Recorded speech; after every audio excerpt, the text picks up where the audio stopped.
បាទសួស្តីខ្មែរ Tactic និង Cambodia Tutorial Online សូមស្វាគមន៍ជាថ្មីម្ដងទៀតបាទវិលតាមសន្យាបាទខ្ញុំបានសន្យាពីវីដេអូមុនថាយើងនឹងជួបគ្នានៅវីដេអូបន្តទៀតបាទនៅលើមេរៀនកម្មវិធី Microsoft Access 2016បាទអូខេអញ្ចឹងវីដេអូតនេះអ្នកទាំងអស់គ្នាកាត់ច្បាស់ដឹងហើយថាយើងនឹងតពីចំណុចអីគឺនៅលើចំណុច Field Property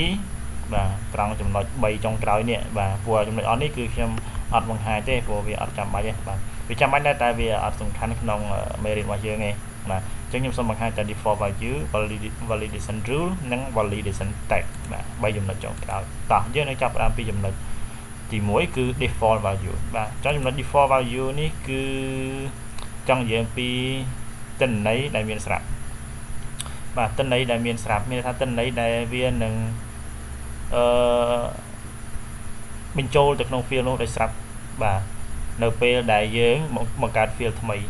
បាទអញ្ចឹងរាល់ពេលដែលយើងបង្កើត record សំទោសនៅពេលយើងបង្កើត record ថ្មីវានឹងមានអត្ថន័យនឹងស្រាប់ភ្លាមខ្ញុំឧទាហរណ៍ត្រង់ចំណុច 6 បាទ page អញ្ចឹង page យើងត្រូវបាទនៅពេលដែលយើងវាយចូលដដែលច្រើនដងនៅពេលដែលសិស្សចុះឈ្មោះចូលរៀនឬក៏វាយទិន្នន័យចូលតទៅនឹង page អញ្ចឹងយើងអត់ចាំបាច់វាយ page នឹងដដែលច្រើនដងវាមានការធុញបាទអញ្ចឹងខ្ញុំអាចកំណត់ធ្វើឲ្យ page ណាមួយចេញទៅស្វ័យប្រវត្តិដូចជា page male ឬ female អញ្ចឹងយើងសិក្សាទៀតបាទយើងអាចសិក្សាទៅលើស្ថានភាពជាក់ស្ដែងថាតើនៅពេលដែលទិន្នន័យវាយទិន្នន័យចូលម្ដងតើភាគច្រើនទិន្នន័យនោះជាប្រុសឬស្រីអញ្ចឹងបើសិនជាភាគច្រើនជាប្រុសបាទអញ្ចឹងវាអាចកាត់បន្ថយការងាររបស់យើងអត់ចាំបាច់វាយប្រុសដដែលទេអញ្ចឹងវាចេញទិន្នន័យប្រុសអូតូបន្តិចតែបើសិនក្នុងករណីប្រភេទទិន្នន័យដែលយើងបញ្ចូលជាមនុស្សស្រីភាគច្រើនយើងអាចកំណត់ឲ្យទិន្នន័យដែលមានស្រាប់ហ្នឹងគឺជាភេទស្រីវិញតាអញ្ចឹងត្រង់ចំណុចនេះខ្ញុំនឹងឧទាហរណ៍ជាក់ស្ដែងគឺនៅក្នុងកន្លែង field 6នេះកន្លែងដែលយើងបង្កើតថ្មីនេះគឺវាអត់មានអត្ថន័យអត់មានទិន្នន័យទាំងអស់បាទអញ្ចឹងខ្ញុំនឹងធ្វើការកំណត់ឲ្យកន្លែងទិន្នន័យបញ្ចូលថ្មីនេះគឺមានភេទណាមួយមានស្រាប់អញ្ចឹងខ្ញុំឧទាហរណ៍ឲ្យមានភេទប្រុសបាទភេទប្រុសចេញមកស្រាប់មកបាទអត់ចាំបាច់វាយទេប៉ុន្តែបើសិនជាភេទស្រីយើងអាចផ្លាស់ប្ដូរបានបាទអូខេតោះអញ្ចឹងគឺធ្វើការចាប់ផ្ដើមចុចកន្លែងថង page 6នេះកន្លែង field នេះក្នុង field property ខ្ញុំនឹងចុចទៅលើ default value ហើយខ្ញុំនឹងវាយពាក្យណាដែលខ្ញុំចង់ឲ្យវាបង្ហាញដោយស្វ័យប្រវត្តិដូចជាមិញគឺខ្ញុំឧទាហរណ៍ថា mail បាទអញ្ចឹងខ្ញុំ enter បាទពេលខ្ញុំ enter មានថាវាចេញបាទអញ្ចឹងអញ្ចឹងខ្ញុំនឹងធ្វើការចូលទិន្នន័យអញ្ចឹងឃើញកន្លែង mail កន្លែង 6 កន្លែង mail នេះគឺចេញអូតូបន្តិចមកបាទអញ្ចឹងឧទាហរណ៍ខ្ញុំបញ្ចូលទិន្នន័យមួយទៀតបាទឧទាហរណ៍ខ្ញុំបញ្ចូលទិន្នន័យមួយទៀតគឺ8បាទ enter បាទឃើញទេអញ្ចឹងដល់ពេលខ្ញុំបញ្ចូលទិន្នន័យថ្មីភ្លាមអាក្រមនេះក៏វា load mail អូតូបន្តិចអញ្ចឹងអា mail អា page ប្រុសនេះគឺវានឹងចេញរហូតបាទរហូតឲ្យស្វ័យប្រវត្តិឧទាហរណ៍ថាសុនរានាងបាទអញ្ចឹង page យើងអត់បាយទេ enter ម្លងបាទបែបនេះមកក៏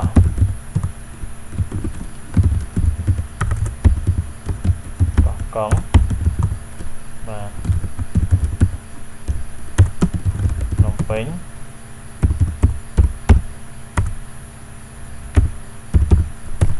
បាទប្រាក់ខែគឺ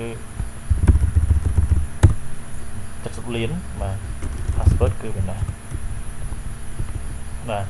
នៅចំណុចមួយទៀតគឺខ្ញុំដាក់លេខ9បាទហ៎ដល់ពេលខ្ញុំ enter មកបញ្ចូលទិន្នន័យថ្មីអា mail នេះគឺមានអូតូបន្តិចសួនបុប្ផាអញ្ចឹងកន្លែង mail នេះបើក្នុងករណីវាចេញស្រាប់អញ្ចឹងមែនតែយើងអាចកែប្រែបានដែរថាឥឡូវចុះឈ្មោះភាគច្រើនប្រុសតែចែកដតនេះនេះគឺស្រីអញ្ចឹងយើងដូរធម្មតាមកបាទហើយ enter ជាការស្រេចអត់មានតែបើសិនជាខ្ញុំដាក់ឲ្យទិន្នន័យស្រាប់ចុះខ្ញុំអាចបាយទិន្នន័យផ្សេងចូលបានទេបាទបាន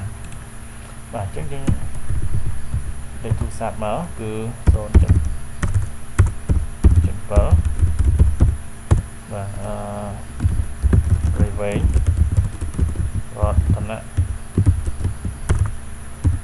គិរីបាទគិរី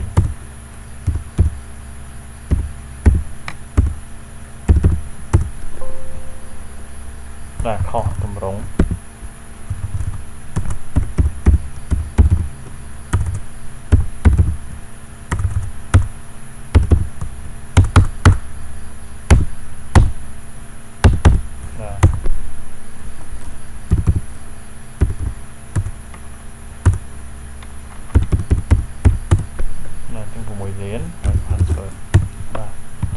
ចឹងនេះគឺជាលទ្ធផលដែលយើងបានខ្ញុំបានបង្ហាញពី default value បាទ default value គឺជាទិន្នន័យដែលចេញស្រាប់បាទចេញអូតូអូខេអញ្ចឹងវាដូចគ្នាទាំងអស់ណាក្រុម data type បាទក្រុម data type បាទដូចតទៅនឹង database អញ្ចឹងបាទ database យើងអាចកំណត់ default value ឲ្យចេញថ្ងៃណាបាទចេញថ្ងៃណាទៅយើងបាទដូចជាភាគច្រើនគឺសិស្សឆ្នាំ9គុណអញ្ចឹងយើងអាចដាក់9គុណអូតូបន្តិចទៅបាទអញ្ចឹងយើងគាត់ដាក់ដូរទាំងខែឬឆ្នាំបាទអូខេអញ្ចឹងអត់អីទេអញ្ចឹងខ្ញុំសូមបង្ហាញពី data type field property បន្តទៀតគឺ validation rule ត្រង់ចំណុច validation rule នេះឧទាហរណ៍ត្រង់ចំណុច 6 ទេបាទត្រង់ចំណុច page ទេប៉ុន្តែអាច apply បានគ្រប់ data type ទាំងអស់បាទតែគ្រាន់តែថាខ្ញុំឧទាហរណ៍គឺឧទាហរណ៍ខ្លីៗគឺខ្ញុំបង្ហាញតែកន្លែង page ទេបាទវាស្រួលអូខេអញ្ចឹងបន្តទៀតត្រង់ចំណុច validation rule គឺជាលក្ខខណ្ឌបាទលក្ខខណ្ឌដែលយើងអាចបញ្ចូលទិន្នន័យទៅក្នុង field នោះឧទាហរណ៍ថានៅពេលដែលខ្ញុំបញ្ចូលទិន្នន័យនៅក្នុង field 6ខ្ញុំអនុញ្ញាតឲ្យអ្នកប្រើប្រាស់បញ្ចូលទិន្នន័យត្រឹមតែ2ទិន្នន័យប៉ុណ្ណោះគឺភេទប្រុសនិងភេទស្រី male និង female បាទចំពោះអីផ្សេងក៏បានដែរដូចគ្នាដូចលេខទូរស័ព្ទឬក៏ថ្ងៃខែឆ្នាំកំណើតប្រាក់ខែប្រាក់អីចឹងបាទអ្នកទាំងអស់គ្នាអាចកំណត់ validation rule បានឧទាហរណ៍ថាมันអាចបញ្ចូលបន្ទុកឬក៏បន្ទុកសិស្សអីចឹងលេខយើងមិនអាចឲ្យគាត់បញ្ចូលលើសពី50ឬក៏បន្ទុកកន្លែង mid term ហ្នឹងมันអាចបញ្ចូលទិន្នន័យលើសពី20ឬក៏បន្ទុកកន្លែង final ហ្នឹងมันអាចបញ្ចូលទិន្នន័យលើសពី50បាទអញ្ចឹងយើងអាចកំណត់ក្នុងនឹងបានបាទតែក្នុងនេះខ្ញុំសូមបង្ហាញពីការកំណត់នៅពេលយើងបញ្ចូលទិន្នន័យជាភេទម្ដងបាទជាភេទអូខេជាភេទអញ្ចឹងខ្ញុំអនុញ្ញាតឲ្យគាត់ខ្ញុំដាក់លក្ខខណ្ឌឲ្យ field ហ្នឹងអាចបញ្ចូលទិន្នន័យបានតែ2គត់គឺ male និង female បាទអញ្ចឹងខ្ញុំអាចវាយចូលដាក់ថា male or female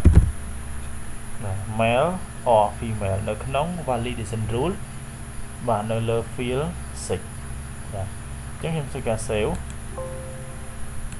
បាទចេះមកបាទមិញវា load error ដោយសារវាក្នុងនោះមិញវាមានទិន្នន័យស្រាប់ហើយបាទមានទិន្នន័យស្រាប់អញ្ចឹងខ្ញុំយក yes ប៉ុន្តែបើសិនជាអ្នកទាំងអស់គ្នាថ្មីបង្កើតថ្មីអត់មានទិន្នន័យទេអត់អីទេបាទអញ្ចឹងយើង save ធម្មតាមកអញ្ចឹងខ្ញុំរក data CPU អញ្ចឹង male និង female អញ្ចឹងឥឡូវឧទាហរណ៍ថាខ្ញុំចង់វាយអីផ្សេងឧទាហរណ៍ថាខ្ញុំចូលទិន្នន័យថ្មីទុនសុកណាបាទអញ្ចឹងខ្ញុំវាយខ្ញុំវាយ female បាទអញ្ចឹងខ្ញុំវាយត្រូវមួយទៅបាទកំពង់សោម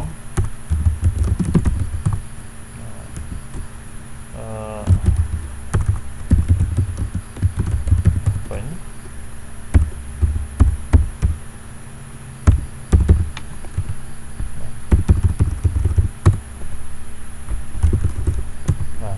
ចឹងក្នុងការបើសិនខ្ញុំវាយផ្សេងក្រៅពីភេទប្រុសភេទស្រីវិញឧទាហរណ៍ថាវាខណាបាទចឹងខ្ញុំវាយផ្សេងឧទាហរណ៍ថាខ្ញុំវាយខុសឲ្យចោះឬក៏ male បាទឧទាហរណ៍ខ្ញុំវាយខុសឬខ្ញុំវាយអីផ្សេងmale អីចឹងដែរបាទខ្ញុំ enter មកចឹងវាអត់ឲ្យបាទវាអត់ឲ្យវាដាក់ថា one or more value are prohibited by the validation rule male or female អញ្ចឹងមានថានៅក្នុង field 6នេះអាចបញ្ចូលមានការហាមឃាត់ដោយបញ្ចូលទិន្នន័យបានតែ male និង female ឬក៏ female ប៉ុណ្ណោះបាទអត់អាចបញ្ចូលក្រៅពីហ្នឹងទេបាទអូខេអញ្ចឹងទោះបីជាខ្ញុំខំកែមិនក៏អត់បានដែរទោះបីជាខ្ញុំដាក់តែ m ក៏អត់បានដែរបាទអញ្ចឹងមានតែពីរទិន្នន័យគត់ដែលអាចវាយបញ្ចូលបានគឺ male ឬ female អញ្ចឹងអានេះវាជៀសវាងការផន់ច្រឡំពីអ្នកប្រើប្រាស់បាទដល់ពេលអ្នកប្រើប្រាស់គាត់វាយទិន្នន័យបញ្ចូលអញ្ចឹងវាអាចលើសវាអាចទៅគាត់អាចទៅសេខុសឬគាត់អាចមានបញ្ហាវាសេកាត់អីចឹងទៅអញ្ចឹងវាអាចមានបញ្ហាដល់ពេលដែលយើងធ្វើ report បាទធ្វើស្ថិតិរាប់ report អីយើងរាប់ចំនួនភេទប្រភេទស្រីត្រូវឯងអញ្ចឹងយើងត្រូវធ្វើការទប់ស្កាត់ការពារកុំឲ្យគាត់វាយអីផ្សេងក្រៅពី male ឬ female អញ្ចឹងខ្ញុំវាយ male វិញខ្ញុំ enter មកគឺរួចធម្មតាបាទ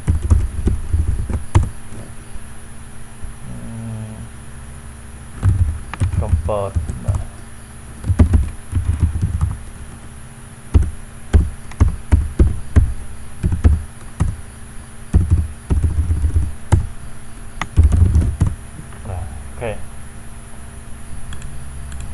ខ្ញុំសូមបញ្ចប់ពីការកំណត់ validation rule បាទដូចខ្ញុំបានបញ្ជាក់មិញអញ្ចឹងថា validation rule មិនមែនកំណត់តែភេទប្រុសឬភេទស្រីប៉ុណ្ណឹងទេអាចទៅកំណត់អីផ្សេងក៏បានដែរដូចខ្ញុំបានបង្ហាញឧទាហរណ៍មិញអញ្ចឹងថា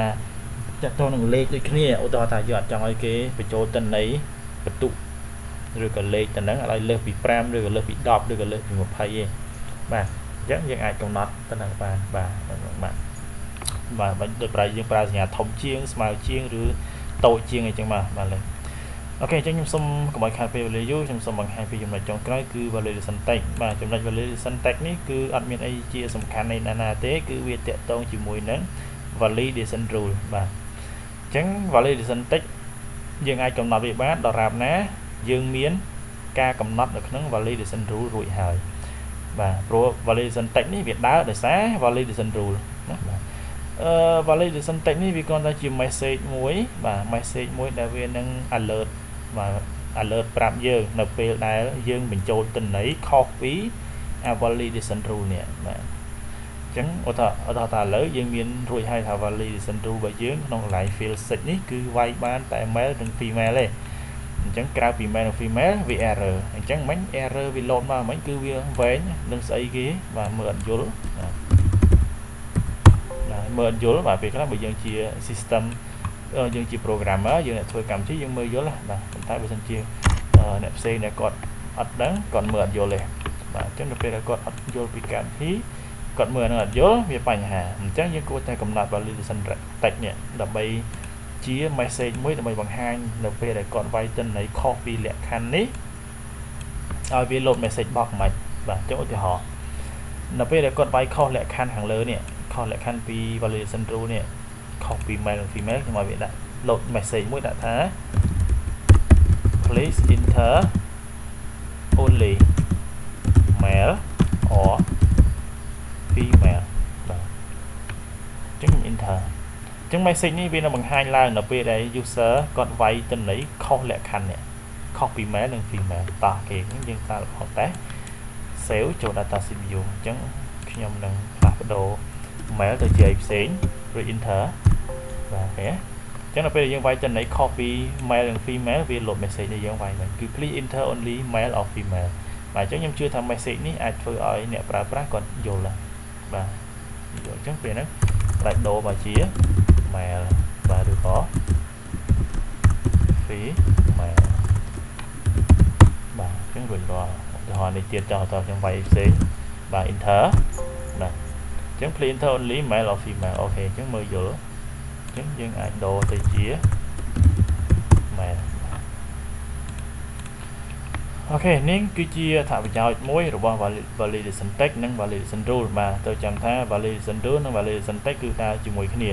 បាទជាមួយគ្នាអញ្ចឹង validation text គឺសម្រាប់បង្ហាញព័ត៌មានឬក៏ message នៅពេលដែលអ្នកប្រើប្រាស់បញ្ចូលទិន្នន័យខុសពីលក្ខខណ្ឌនៅក្នុង validation rule បាទអូខេអញ្ចឹងសូមបញ្ចប់ពីការបង្ហាញស្ដីអំពី field property ក្នុងកម្មវិធី Microsoft Access 2016នៅពេលនេះបាទអញ្ចឹងសូមអរគុណជួបគ្នានៅវីដេអូបង្រៀនក្រោយៗទៀតបាទសូមកុំភ្លេចចូលទៅកាន់ channel YouTube របស់ខ្ញុំដើម្បីទទួលបានវីដេអូថ្មីៗបាទដែលមាន link នៅខាងក្រោមវីដេអូគឺនៅក្នុង description បាទសូមអរគុណ